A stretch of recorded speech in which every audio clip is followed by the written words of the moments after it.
Hola amigos, les saluda el pastor Chali. Me alegra que hayas dado clic en este video. Espero que tu vida sea impactada a través de la palabra. Disfruta de este mensaje. El capítulo 11 de Hebreos, el capítulo anterior a donde estamos nosotros tomando el punto de partida, habla todo acerca de la fe, la sala de fama de los héroes de la fe. Y luego este capítulo 12 habla sobre nuestra carrera espiritual. Y cuando hablamos de una carrera, queda claro que para correr se requiere esfuerzo. ¿Está conmigo? Corres, te esfuerzas, ejerces control, te disciplinas, te quitas lo que te pesa. Y el versículo 1 habla claro acerca de la intencionalidad requerida en nuestro caminar con Dios. Pero luego el versículo 2 nos lleva de vuelta a la atención. Mire lo que dice el siguiente versículo. Corremos nuestra carrera y lo hacemos de esta manera al fijar la mirada en Jesús, el campeón que inicia y perfecciona nuestra fe. Debido al gozo que le esperaba, escuche esto, Jesús soportó la cruz sin importarle la vergüenza que ésta representaba, y ahora está sentado en el lugar de honor junto al trono de Dios. Ese ha sido nuestro objetivo, que a través de esta serie tú te despojes de lo que te asedia, para que libremente puedas correr y alcanzar el premio, para que Dios te siente también a ti en tu lugar de honor, como lo ha hecho con su Hijo Jesús. Pero quiero hoy enfatizar sobre una pequeña frase que no hemos abordado durante la serie, y es esta que dice: Jesús soportó la cruz.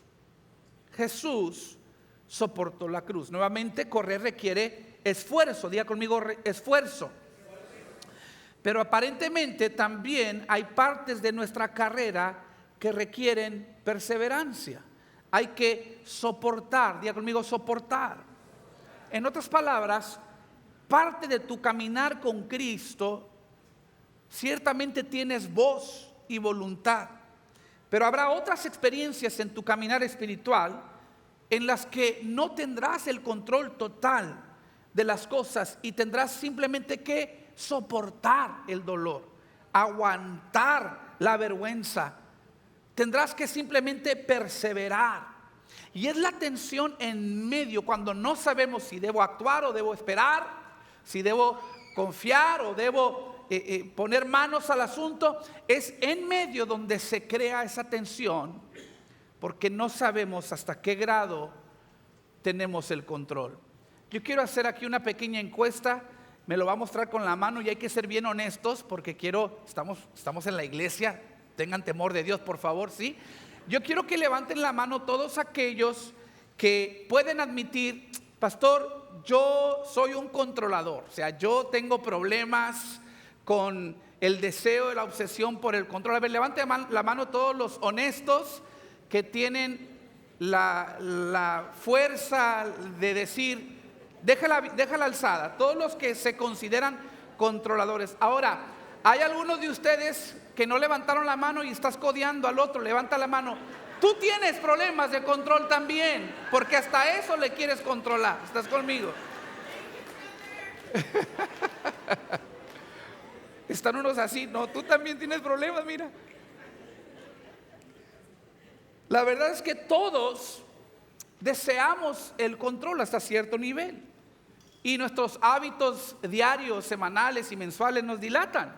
Piensa por un momento en las cosas que a menudo tratas de controlar. Por ejemplo, algunos están tratando de controlar a sus hijos pequeños y no pueden salir a jugar al aire libre sin parecer astronauta.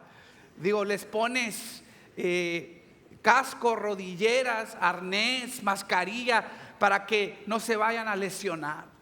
Y estás queriendo controlar a veces lo inevitable. O algunos están tratando de administrar la carrera atlética de tus hijos, porque ya conozco la historia. Tú ibas a llegar a la NFL, ibas a llegar a las grandes ligas, ibas a llegar a la NBA, pero te lesionaste la rodilla. Digo, ya sé el cuento, ya me lo sé. Te lesionaste la rodilla y no quedaste bien después de la cirugía, y eso arruinó tus planes, y ahora vicariamente estás queriendo redimir tus sueños, exigiéndole a tu hijo lo que tú no pudiste lograr, pero no tienes problemas con el control. Seguramente, sí, ¿estás conmigo? Estoy pisando algunos deditos y está muy callada esta iglesia presbiteriana, pero es cierto, ¿sí o no? O algunos están queriendo controlar a sus hijos ya grandes, porque no están criando a tus nietos de la manera correcta. Los abuelos digan amén, como que estoy hablando de alguien más, ¿sí? O tal vez ordenaste un paquete por Amazon y te dijeron que en 2 días te llegaba y te urge recibir el paquete. De pronto recibes una notificación que está demorado y allí estás ansioso abriendo el sitio web y cada vez estás refrescando la página para ver si mágicamente el refrescar cada 2 minutos el sitio web va a mover tu paquete y te lo va a traer a tu puerta. O tal vez estás tratando de detener el proceso de envejecimiento y te compras sueros y cremas y te haces cirugías y cuánta cosa para detener lo inevitable. Les cuento un chiste. Había una mujer cristiana que recibió una palabra profética, tenía apenas 50 años de edad y le dijeron: el Señor dice que vas a vivir más allá de los 100 años. Pues ella dijo: apenas voy como a la mitad.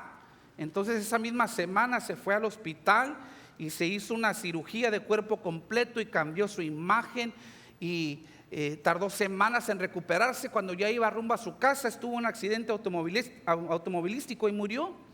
Y entonces ella llegó al cielo y le reclama al Señor, le dice: Señor, ¿no me dijiste que iba a vivir más allá de los 100? Y el Señor dijo: lo siento, eras tú, no te reconocí, perdóname, no te reconocí.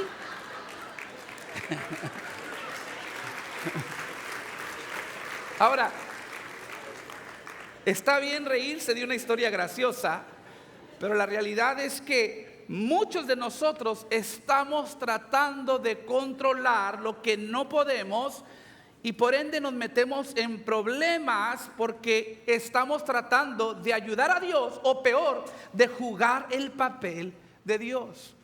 Y permítame mostrarle un ejemplo bíblico del mal manejo del control.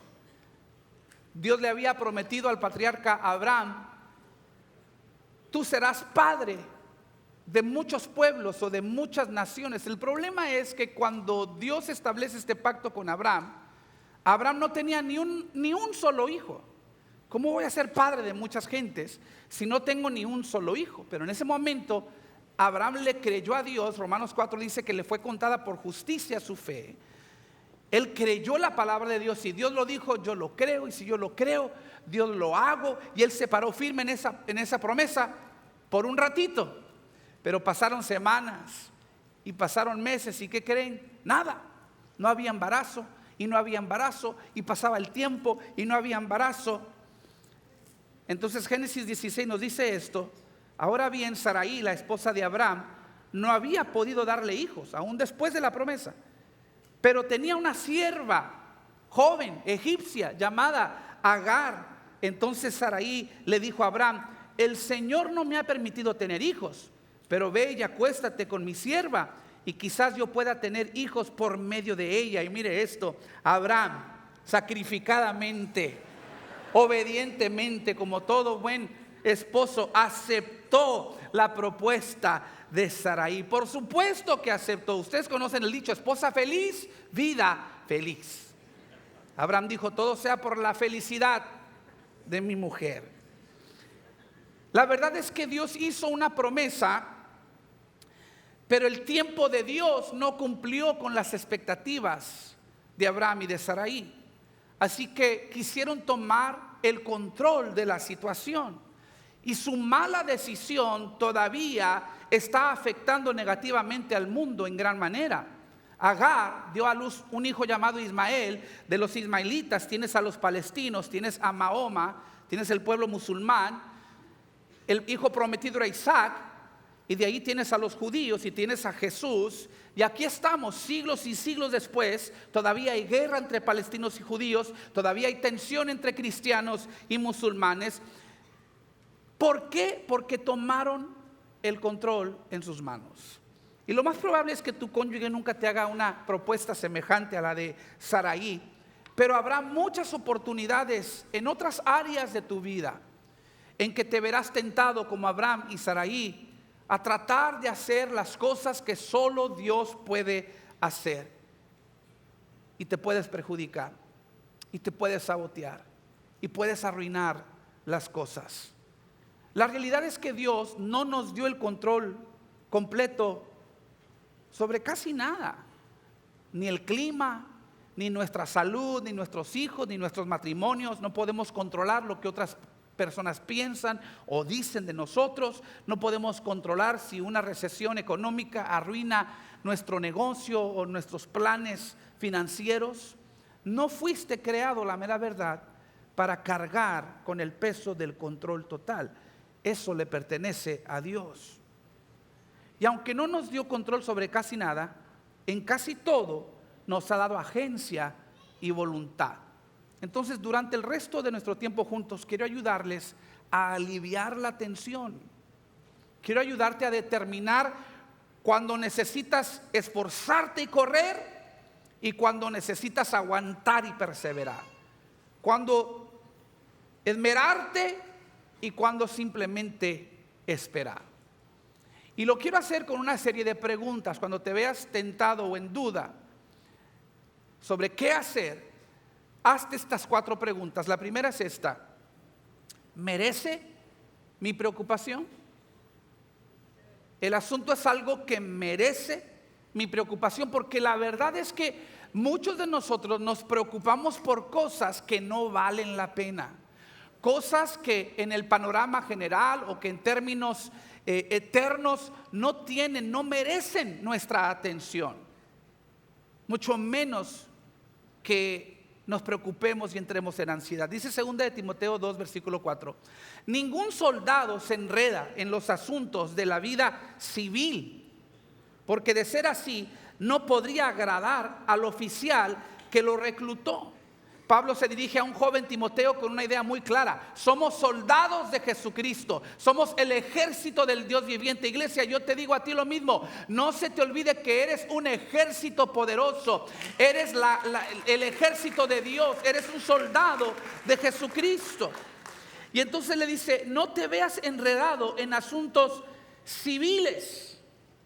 En una ocasión yo le pregunté a un veterano de guerra del ejército, le dije, ¿cuál es la mayor diferencia entre tu vida civil y la que viviste en el combate? Él fue un veterano en la guerra de Irak y estaba con carabina en mano, peleando ahí en las trincheras de las arenas del Medio Oriente. Y le dije, ¿qué es la diferencia?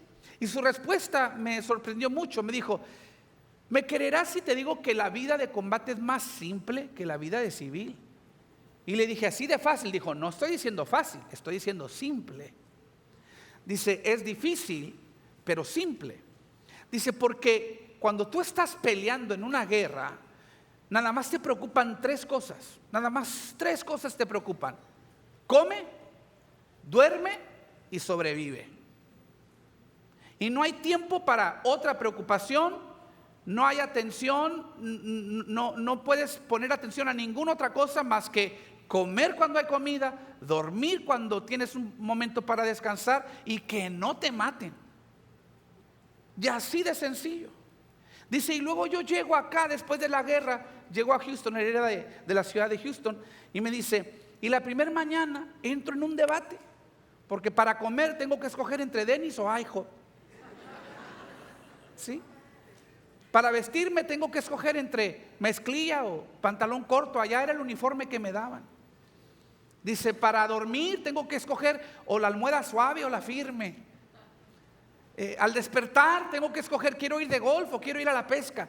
Dice, y son cosas tan triviales, pero el hecho de tener que escoger producen un grado de ansiedad dentro de mí, porque no estoy impuesto a una vida complicada. Y les cuento esto porque como soldados de Jesucristo, como el ejército de Dios, nosotros también en nuestra carrera tenemos que aprender a discernir cuando Satanás está usando algo trivial para distraernos. Lo he dicho antes y lo repito: cuando el enemigo no te puede destruir, te distrae. Y ese es su trabajo. No es su culpa que te distraigas, es tu trabajo no caer en la trampa. Entonces a veces simplemente tenemos que ver el panorama general. Y déjenme les ayudo. Quiero que sepan que cada hora entre 6,000 a 7,000 personas mueren, y la mayoría de ellos sin Cristo. Quiere decir que si tú te peleas con tu cónyuge por 1 hora porque le pediste naranjas y te trajo mandarinas, o tú con ella porque no te gustó el color de las cortinas y de las paredes que escogió, en esa hora que se pelearon y se gritaron, 6 a 7 mil personas perdieron la vida y la mayoría sin Cristo. Quiere decir que eso es más de 150,000 por día. Quiere decir que si le aplicas a tu esposo o a tu esposa la ley del hielo por una semana, son más de 1 millón de personas que fallecieron durante tu berrinche. Digan amén, como que estoy hablando del vecino, pero no de usted. Lo que estoy tratando de decir es esto: mantén el enfoque. Dile al que está a tu lado, mantén el enfoque. No pierdas la oportunidad de ser sal y luz en el mundo. No puedes controlarlo todo y hay muchas cosas que te roban la paz que simplemente no valen la pena. Yo lo he descubierto como líder, como pastor de esta iglesia creciente, de esta organización. He descubierto que o puedo tener el control o puedo tener crecimiento. No puedo tener ambas cosas. Los controladores no crecen porque tú tienes que estar en todo. Quiere decir que no delegas y no te multiplicas. Si tú quieres crecer tu empresa, puedes tener el control o puedes tener crecimiento. No puedes tener ambas. En el matrimonio, puedes tener control o puedes tener intimidad. No puedes tener ambas cosas. En las relaciones, puedes tener el control o puedes tener comunidad. No puedes tener ambas cosas. Porque cuando te la pasas queriendo controlar la situación, queriendo controlar las personas, queriendo controlar cómo piensan, cómo hablan, lo único que vas a hacer es que los vas a empujar lejos de ti. Nadie va a querer juntarse con una persona así. Te perjudicas, te saboteas porque necesitas a personas a tu alrededor. Es más, Dios te trae muchas relaciones para hacer equipo, para que cumplas tu propósito. Pero tienes que hacerte la pregunta: ¿merece mi preocupación? Muchas veces la respuesta va a ser no. Otras ocasiones la respuesta va a ser sí, es algo importante. Entonces, cuando la respuesta es sí merece mi preocupación, tienes que hacerte la segunda pregunta: ¿es mío para controlar? ¿Es mío para controlar? Deuteronomio 29, versículo 29 dice: el Señor nuestro Dios tiene secretos que nadie conoce. Es decir, algunas cosas simplemente están fuera de tu alcance, fuera de tu comprensión. Deja de intentar de responder a lo que no tiene respuesta humana. Deja de intentar resolver lo que no tiene solución humana. Ahora, si hay algo que hacer, hazlo, definitivamente. De nuevo, la fe sin obras es muerta. La fe puede mover montañas, pero si tienes una pala, empieza a cavar. Porque Jesús nos prometió una vida rica y abundante, pero esa vida requiere responsabilidad. Hay una gran diferencia entre entregarle el control y renunciar a la responsabilidad. Hay situaciones en las que puedes y debes hacer de tu parte. Por ejemplo, si estás buscando un trabajo, ¿qué tienes que hacer? Deja el Netflix, levántate temprano, cepíllate los dientes, ponte desodorante y vete a buscar trabajo. Si eres soltero y estás buscando esposa, ¿qué tienes que hacer? Deja el Netflix, levántate temprano, cepíllate los dientes, ponte desodorante y vete a buscar trabajo, ¿sí? La misma fórmula. O sea, a veces tenemos que poner de nuestra parte. Cuando Moisés, por ejemplo, estaba sacando al pueblo de Dios de la esclavitud en Egipto, dice que Faraón venía con su ejército a espaldas del pueblo de Dios. Iban camino al Mar Rojo y cuando llegaron a la orilla del agua no tenían para dónde hacerse. Y entonces Moisés clama a Dios: Padre, sálvanos. Y Dios le dijo: ¿qué tienes en tu mano? Éxodo 14:15. El Señor le dijo a Moisés incluso: ¿por qué clamas a mí? Dile al pueblo que se ponga en marcha. Mire bien esto, es una gran lección. Porque a veces estamos orando cuando debemos estar marchando. A veces marchamos cuando debemos orar, pero otras veces oramos cuando debemos marchar. Le dice: toma tu vara y extiende la mano sobre el mar, divide las aguas para que los israelitas puedan pasar por en medio del mar pisando tierra seca. ¿Qué le dijo Dios? Extiende tu vara. Mi pregunta para ustedes es: ¿podía Moisés abrir el Mar Rojo? No. ¿Podía la vara abrir el Mar Rojo? No. ¿Podía Moisés derrotar a Faraón? No. Pero ¿qué es lo que sí podía hacer Moisés? Podía obedecer a Dios y extender su vara y dejar el resto a Dios. Porque cuando tú sueltas lo que está en tu mano, Dios suelta lo que está en su mano. Moisés podía levantar su bastón, pero solo Dios podía abrir el mar rojo. ¿Merece mi preocupación? ¿Es mío para controlar? O número 3, ¿es algo solo para Dios? ¿Es algo para Dios solamente? Estaba escuchando a un anciano predicador decirle a su congregación algo. Le dijo: quiero compartir con ustedes mi más grande remordimiento. Ojalá yo hubiera aprendido más temprano en el ministerio a navegar el viento del Espíritu en lugar de remar con tanta fuerza. Y me impactó porque esta es una síntoma del control. A menudo estamos remando contra el viento, esforzándonos, en lugar de rendirnos al viento del Espíritu de Dios. Me encantó el miércoles en la reunión de jóvenes. Créanlo o no, yo vengo a la reunión de jóvenes porque estoy joven. Porque se ríen, no es chiste. Bueno, me quiero mantener joven y venimos a la reunión de jóvenes. Quedan ustedes invitados también. Pero uno de nuestros jóvenes adultos, Javier, predicó un tremendo mensaje. Y él dijo esto: no confundas rendición con derrota. Derrota es cuando pierdes ante un poder inferior, pero rendirse es cuando te sometes a un poder superior. ¡Wow!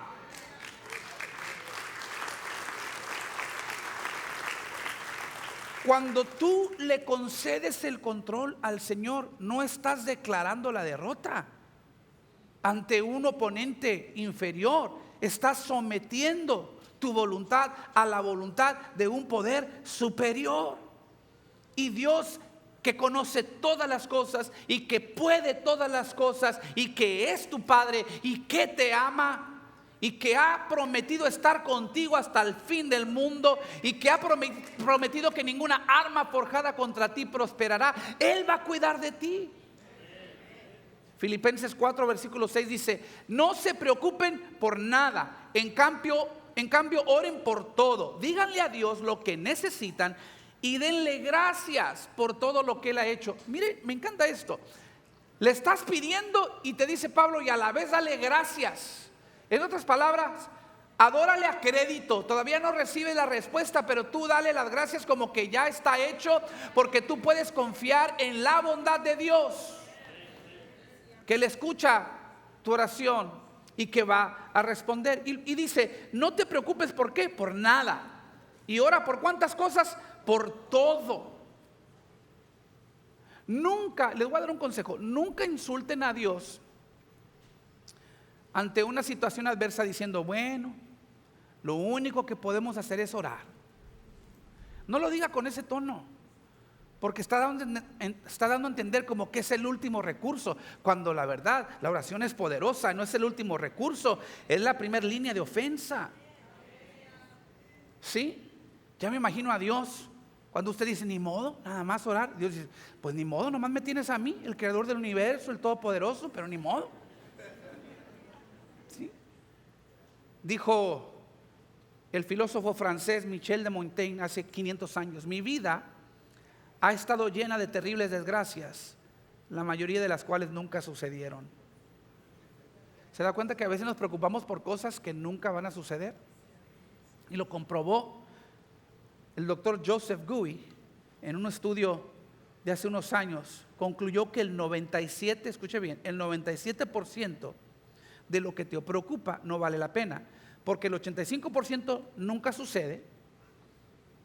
Los que sufren ansiedad y depresión, ¿cuántas veces te he dicho: me voy a morir, me voy a morir, y nunca te moriste? ¿Sí? Y no es minimizar lo que estás pasando, porque el momento es lo que sientes, pero en algún momento tienes que preguntarte: oye, lo sigo diciendo y no es cierto. Entonces es un engaño del enemigo.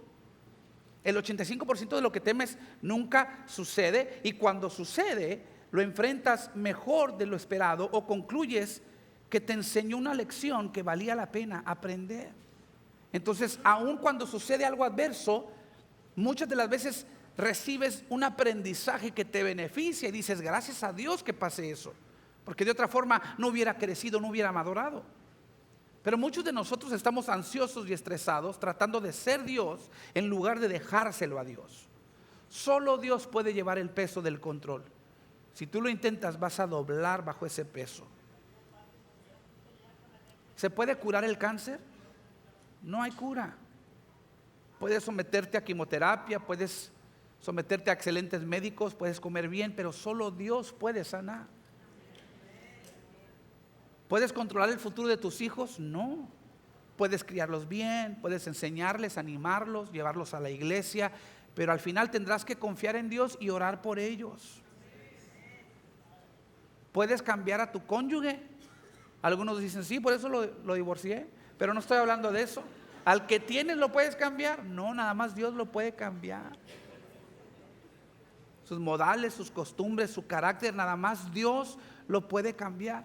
Yo recuerdo que mi mamá, ella era muy sabia y la manera en que nos decía las cosas, a veces teníamos problemas con mi papá y no lo entendíamos, y mi papá muy áspero y muy fuerte, muy de mucha disciplina, y a veces agarraba la disciplina pareja. O sea, a alguien les tocó la disciplina así parejo a todos.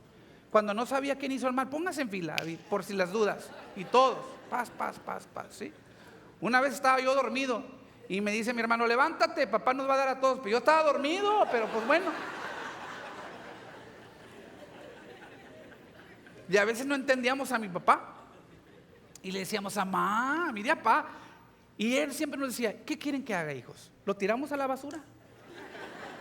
O sea, era su manera de decirnos, a veces no hay nada que hacer más que dejárselo a Dios. Oremos por él, es humano. Todo un siervo de Dios, pero humano. ¿Está conmigo? Puede que tú seas una gran esposa, pero eres un pésimo Dios. Puede que seas un gran padre, pero eres un pésimo Dios. Puede que seas un gran líder, pero eres un pésimo Dios. Puede ser incluso un gran cristiano, pero eres un pésimo Dios. No trates de hacer lo que solo le pertenece a Dios. Entonces, ¿merece mi preocupación? ¿Es mío para controlar?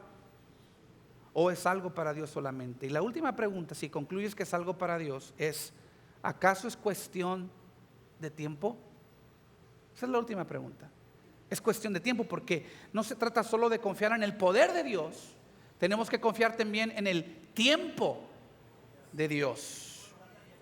Yo hice un inventario de mi vida y descubrí que Dios me ha contestado, escúchame bien, no miento, cada una de mis peticiones. No hay ni una sola oración en mi vida, se los puedo testificar, que Dios no me haya contestado. El problema es que a veces dijo sí, a veces ha dicho que no. Otras veces ha dicho espera. Muchas veces Dios responde, no es un no, es un espera. Pero yo sé que para los controladores en la sala, la palabra espera es una maldición, ¿sí? ¿Qué dijiste? Pero el Salmo 46:10 dice, quédense quietos y sepan que yo soy Dios. Dice Éxodo 14:14, el Señor mismo peleará por ustedes, ustedes solo quédense, ¿qué? Tranquilos. A veces uno no está tranquilo y se desespera y sabotea su propio futuro. Yo veo a veces a las muchachas cristianas solteras, quieren a un cristiano muchacho soltero, pero como no lo encuentran en su tiempo, siguen subiendo fotos de sí mismas en el Instagram, cada vez enseñando más piel. Ya después no te das cuenta si buscan novio carnicero, ya no sabes lo que quieren. Sí, pero porque se van desesperando. Atraen al carnicero y luego se quejan de que fue infiel y que las dejó por otra. Pues hija, por favor, no te desesperes. ¿Cuántos están aquí? O quizás buscas establecer un negocio, pero no tienes ahorita mismo ni las finanzas, ni la experiencia, ni la disciplina de mayordomía para un exitoso negocio. Te le adelantas a Dios, te asocias con alguien que se pasa de largo y te vio a ti la inocencia. y se aprovechó de ti. Y luego culpas a Dios. No es Dios. Es que a veces tú ibas a prisa cuando Dios tenía un proceso para ti. Y el proceso te iba a preparar, porque lo que estabas pidiendo era demasiado grande para ti. Y en lugar de ser bendición, ibas a doblar bajo el peso de esa tremenda bendición. Entonces pasa eso. Hay alguien esperando un ascenso en el trabajo, pero como nunca llega, empiezas a encontrar fallas en todos tus compañeros de trabajo, porque sientes que ellos también están compitiendo por el mismo ascenso, y pronto tu falta de control en el asunto comienza a abrumarte con amargura y con un espíritu crítico y acusador, y el acusador es Satanás, y empiezas a hacer equipo con él y te amargas. A veces solo tienes que detenerte y decirte a ti mismo: tiene que haber una buena razón del por qué cuando yo voy a prisa, Dios se toma su tiempo. Alguien tiene que estar en lo correcto, y algo me dice que no soy yo. Algo me dice que el que tiene toda la razón es el Dios omnisciente y todopoderoso. Déjame decirte que para Jesús los retrasos tienen menos que ver con posponer las cosas que con esperar el momento adecuado. Hablamos mucho de un Dios que nunca llega tarde. Dios nunca llega tarde, pero ¿qué creen? Tampoco llega temprano. Él llega justo a tiempo, porque Él es perfecto en todos sus caminos. Cuando Jesús recibió la noticia de que su amigo Lázaro estaba gravemente enfermo, si usted lee la Biblia, la historia dice que se demoró Jesús a propósito. Es más, lo llevo allí, Juan 11:4. Cuando Jesús oyó la noticia, dijo: la enfermedad de Lázaro no acabará en muerte. Al contrario, sucedió para la gloria de Dios, a fin de que el Hijo de Dios reciba gloria como resultado. Aquí nos está dando una pista que Jesús no ha terminado con Lázaro, aunque murió. Dice: aunque Jesús amaba a Marta, a María y a Lázaro, se quedó donde estaba 2 días más. Me encanta el versículo 5 y 6, porque nos aclara que Jesús amaba a Marta, a María y a Lázaro. Pero el 6 dice: sin embargo, se demoró 2 días más. O sea, las demoras de Dios no significan la ausencia de Dios. Las demoras de Dios no significan que Dios no te ama. Aunque te ama, Él a veces se demora porque tiene un plan mayor. Es más, mire lo que Jesús le dice a los discípulos en el versículo 14. Les dijo claramente: Lázaro está muerto, y por el bien de ustedes me alegro de no haber estado allí, porque ahora ustedes van a creer de verdad.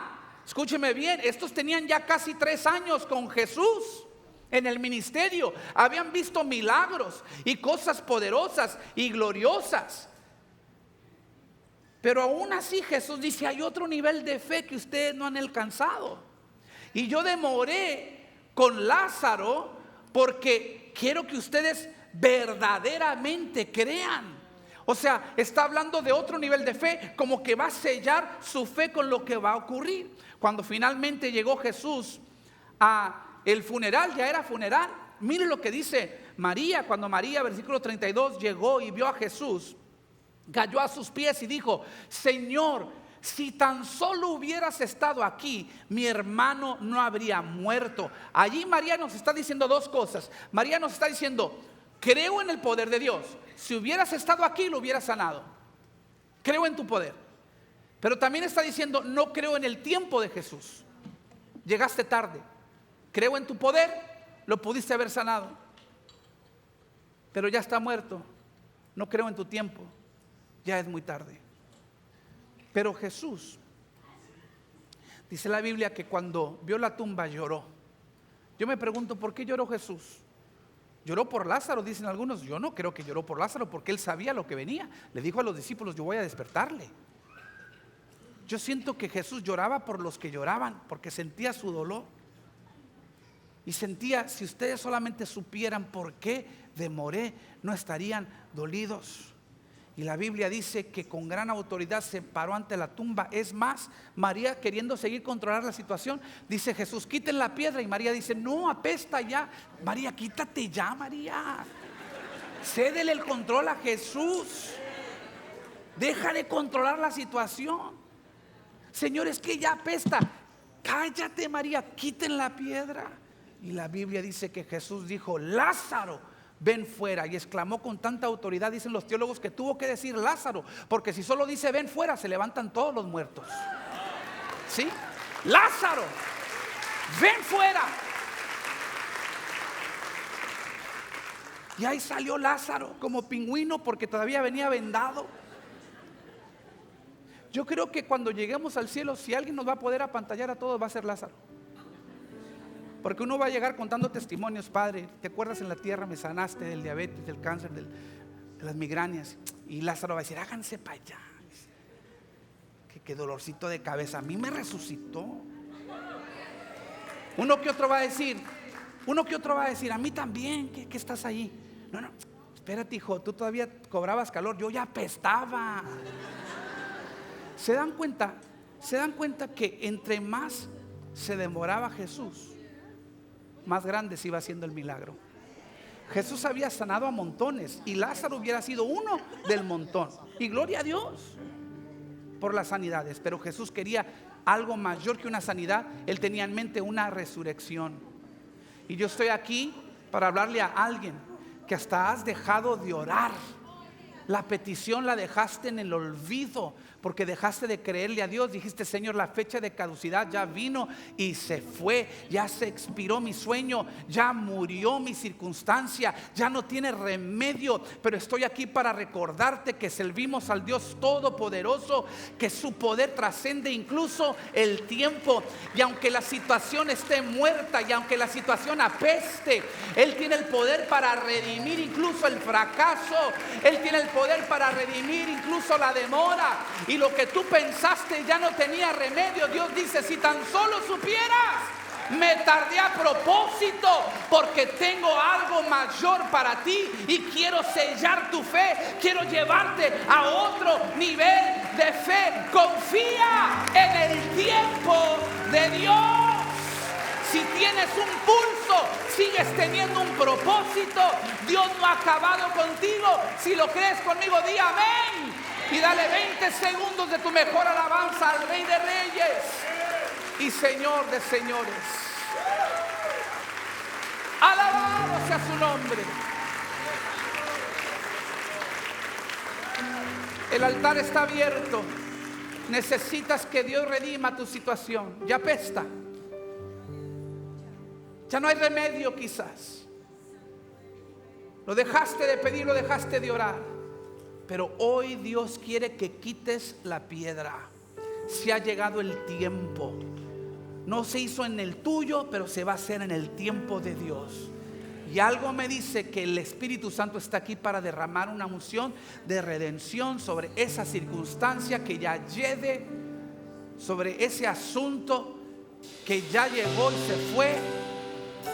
Pero si tú confías en Dios, el que te ha hecho atravesar adversidad, pero el que te va a sacar de todas, y vienes y le dices: quiero estar contigo, Señor, te necesito, Señor, no voy a dejar de confiar, Señor, aquí está mi vida, aquí está mi circunstancia. El que te ha quebrantado te va a restaurar. Lo declaro en el nombre de Jesús. Ven al altar, queremos orar por ti. Gracias por sintonizarnos. Espero puedas volver para ver futuros servicios. Suscríbete ahora mismo a este canal para que no te pierdas ninguno de nuestros videos y transmisiones. Recuerda compartir este video con alguien y no olvides acompañarnos en vivo todos los domingos por la mañana. Bendiciones.